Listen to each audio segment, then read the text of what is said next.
अगर आपको लगता है कि आपका ऑफिस सबसे ज़्यादा पागल है, तो रुको, क्योंकि इस कंपनी के कर्मचारियों को देखकर आप अपनी नौकरी से प्यार करने लगोगे। पूरा डेट प्लान लिखा था।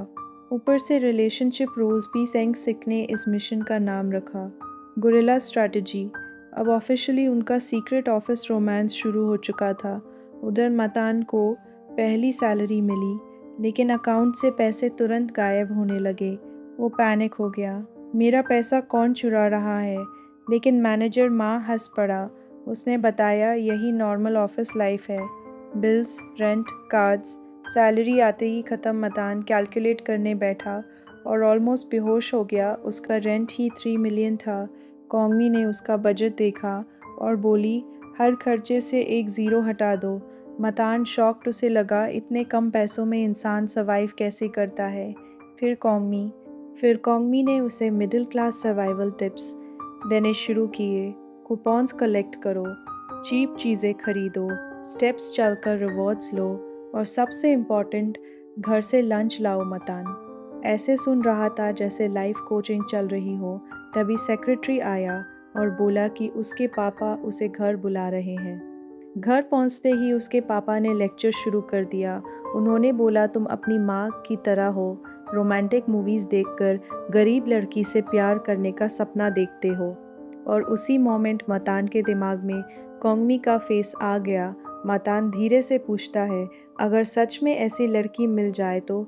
लेकिन उसके पापा ने सीधा मना कर दिया, क्योंकि उसकी पहले से फियांसे थी। तभी उसकी फियांसे की एंट्री हो गई और वो खुशी खुशी मतान से मिलने लगी। अब उसके पापा ने अल्टीमेटम दे दिया, या तो शादी करो या वापस पावर ग्रुप ज्वाइन करो। मतान दोनों से भागना चाहता था, लेकिन तभी किचन से खाना आ गया। भाई इतनी भूख में था कि जाने का प्लान भूल गया। वो बस खाने के लिए वहीं बैठ गया। मार्टिन खाने की टेबल पर बैठा था। तभी उसकी माँ ने नौकरों से कहा, बाकी खाना हटाओ, अब डेजर्ट लाओ। मार्टिन शॉक्ड, उसे लगा इतना खाना फेंकना कितना बड़ा पाप है। बाई तुरंत बोला, मैं डिब्बे लाया हूँ, पैक कर लेते हैं। लेकिन उसकी माँ को लगा बेटा पहली सैलरी से उनके लिए गिफ्ट लाया है। बेचारी इमोशनल हो गई। मेरा बेटा बड़ा हो गया। उधर मार्टिन सीक्रेटली अपने पापा को धन्यवाद दे रहा था। कम से कम आज फ्री में खाना तो मिला। अब भाई पैसे कमाने के लिए अपने कपड़े बेचने निकल पड़ा। लेकिन बायर निकला वही गुंडा जिसे कौमी पहले पीट चुकी थी। गुंडों ने अपने दोस्तों को बुला लिया। मार्टिन तो भागने को तैयार था, लेकिन कौमी आराम से फिर सबको धोने लगी। अब मार्टिन इतना गरीब हो चुका था कि उसके पास रहने की जगह भी नहीं थी, इसलिए उसे रूममेट बनकर रहना पड़ा। तभी उसकी फियांसे नाउम वहाँ आ गई। दोनों को सेम कपड़ों में देखकर बोली, ओह कपल लुक। मार्टिन बोला, कम के ड्रामा देखा करो। फिर नाउम ने कैजुअली बोल दिया कि वो कौमी से मिल चुकी है।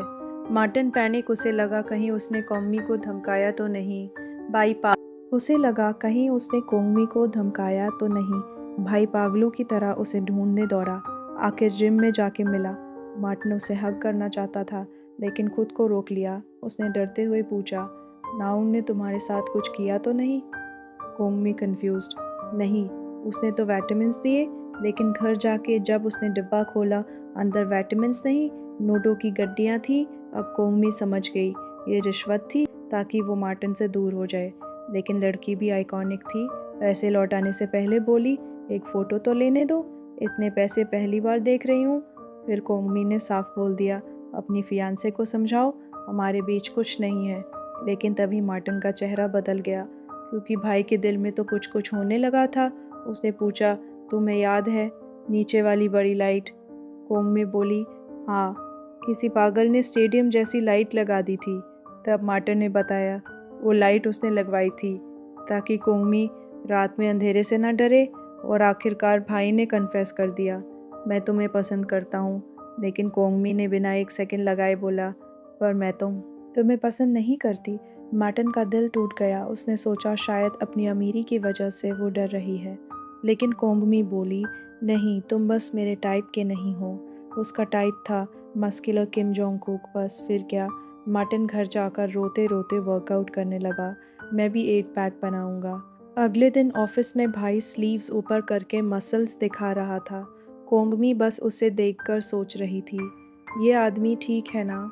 अब मार्टिन इतना गरीब हो चुका था कि उसकी आखिरी बची रकम भी वेंडिंग मशीन में फंस गई, ऊपर से प्राइस भी बढ़ चुका था। तब पहली बार मार्टिन को समझ आया, महीने के ख़त्म होने से पहले गरीब लोगों की हालत कैसी होती है। भाई गुस्से में सीधे डेप्यूटी हेड के पास पहुंच गया और चिल्लाने लगा, ये गरीबों के साथ अन्याय है।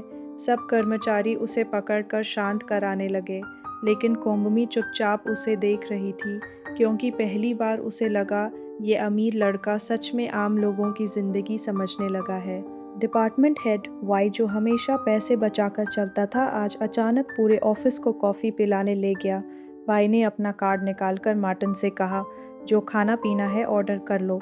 लेकिन उसे क्या पता था, वो सामने अरबपति बैठा है। मार्टिन ने बिना दया किए सबसे महंगी कॉफ़ी, स्नैक्स, लंच सब ऑर्डर कर दिया। हेड वाई अंदर से रो रहा था, लेकिन प्रमोशन के लिए मुस्कुराना पड़ रहा था। उधर नार अपने प्यार सांगसिक के लिए लव लंच बनाकर लाई थी। दोनों चुपके से रोमांटिक लंच डेट करने जा रहे थे, लेकिन तभी मार्टिन और कोंगमी भी आ गए। अब चारों को साथ बैठकर खाना पड़ा। लंच बॉक्स खुला और खाना देखकर कोंगमी भी डर गई, लेकिन प्यार में अंधे सांगसिक ने वही अजीब खाना खाकर बोला, वाह कितना स्वादिष्ट है। तभी मार्टिन बोला, मेरे पास एक्स्ट्रा सैंडविच है, तुम खा लो। सांगसिक लेने ही वाला था, तभी नार ने ऐसी किलर नज़र से देखा कि बेचारा डर गया। ना ना, मैं तो पहले से भरा हुआ हूँ। उधर शाम होते ही डेप्यूटी हेड वाई का असली रूप बाहर आ गया। प्रमोशन इवैल्यूएशन ख़त्म होते ही वो टेबल पर चढ़ गया और सबकी बुराई शुरू कर दी। तुम लोग निकम्मे हो, आलसी हो, बेकार हो। लेकिन तभी किसी ने याद दिलाया, सर 6:30 तक इवैल्यूएशन बदली जा सकती है। बस फिर क्या, सारे कर्मचारी कीबोर्ड पर टूट पड़े। हेड वाई कांपने लगा, अरे मैं तो मजाक कर रहा था। कुछ दिनों बाद रिजल्ट आया और प्रमोशन फिर भी उसे नहीं मिली। क्यों? क्योंकि उसकी डिग्री कम थी। भाई ज़मीन पर लोट लोट कर रोने लगा। उधर मार्टिन अभी भी किम जोंग कुक बनने की कोशिश में लगा था। वो डॉक्यूमेंट्स उठाकर जिम वर्कआउट की तरह कर रहा था। कॉन्गमी बोली, मुझे किम जोंग कुक इसलिए पसंद नहीं क्योंकि वो स्ट्रांग है। मार्टिन तुरंत स्माइल करने लगा, लेकिन कॉन्गमी बोली, उसकी स्माइल भी पसंद नहीं क्योंकि वो स्ट्रांग है। मार्टिन तुरंत स्माइल करने लगा, लेकिन कॉन्गमी बोली, उसकी आवाज़ भी पसंद नहीं। भाई की पूरी मेहनत बेकार। तभी अचानक सामसिक ने मार्टिन को इंटरोगेशन रूम में बुला लिया। वो बोला, सच बताओ, क्या तुम पावर ग्रुप के जासूस हो? क्योंकि उनकी कंपनी का सीक्रेट प्रोजेक्ट पावर ग्रुप पहले ही लॉन्च कर चुका था। सांगसिक को शक था कि इनसाइडर मार्टिन है। लगता है मैं ऐसा इंसान हूँ। सांगसिक थोड़ा इमोशनल हो गया और उसने मार्टिन को हग कर लिया, लेकिन जैसे ही मार्टिन ने उसकी पीठ पर हाथ रखा, सांगसिक डर गया। मेरे साथ गलत हरकत मत करो।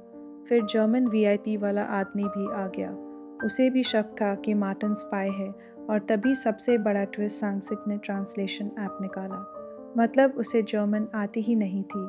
उसने मार्टिन से कहा, अगर लोग जान गए कि तुम अमीर घर से हो तो तुम्हारे लिए मुश्किल हो जाएगी। पहली बार किसी ने मार्टिन की सच में चिंता की थी। तभी एलिवेटर में कोंगमी आ गई। उसने पूछा, अब भी किम जोंग को बनने की कोशिश कर रहे हो?